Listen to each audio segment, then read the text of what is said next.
Hi, I'm Brian Russell, and I want to share with you a core practice that I found really helpful. And I call this thinking time for missional leaders. And this works for really anybody in any field, but I want to specifically talk about how we can use this as pastors, as teachers, as spiritual leaders, especially in these difficult times that we find ourselves in now.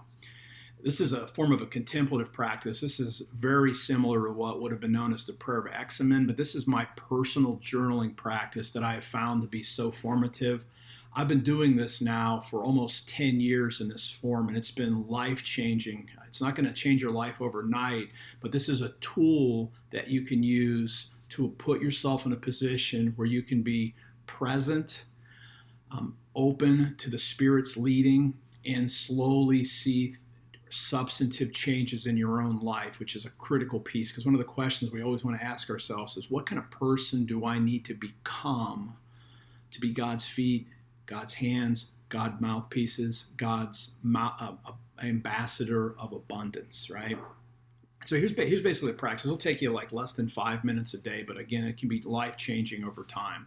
In the morning, I do three things. And you want to do this as soon as you can after you wake up, before you're ready to actually start your work. Again, you can work in your Bible reading, centering prayer, other practices, exercise around this. But at some point, sit down, open up a journal, and I'd recommend keeping a journal and using this every day.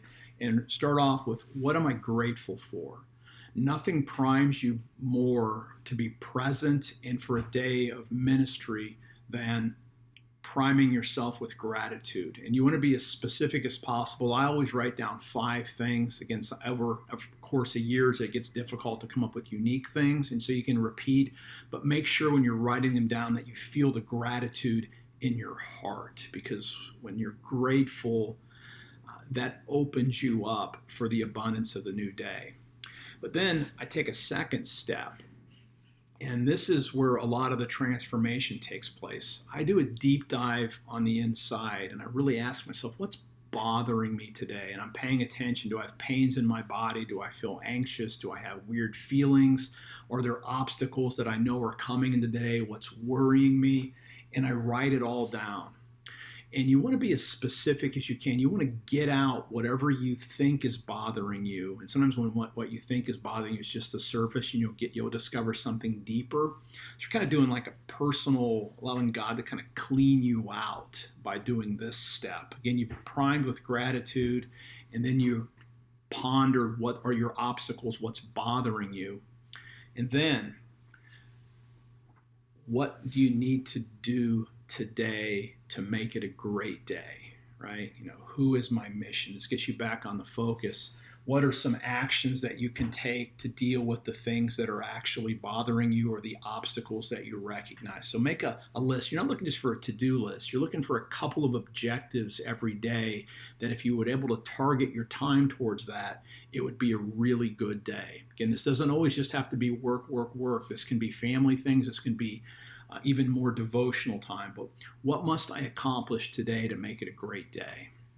Then go take on the day. Go be the person that God created you to be, and be present, because you've essentially primed yourself with gratitude.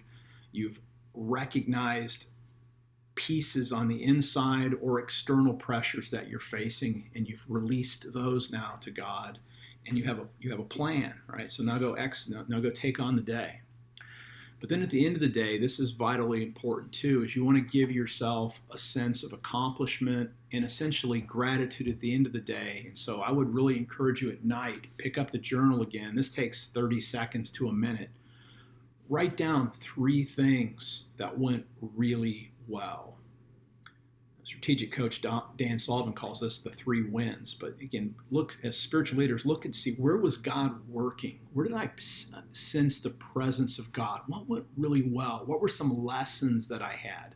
This step is particularly important on bad days when things don't seem to go well. You want to go back and harvest whatever good you can, because then that lets you rest.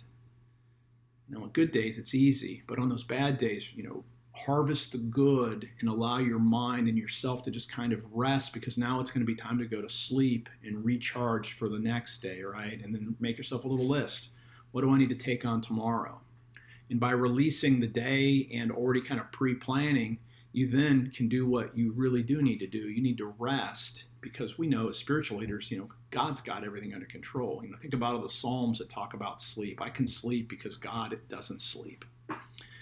Again, this is my journaling practice. I think this is critical for this time, so I wanted to make a special video about this. But I think if you practice this long term, you're going to see really substantive growth in your own life and your own perception of how God's grace is working in it. I'm Brian Russell. I'd love to have a conversation with you. If you have any questions, reach out to me in the comments or direct message me.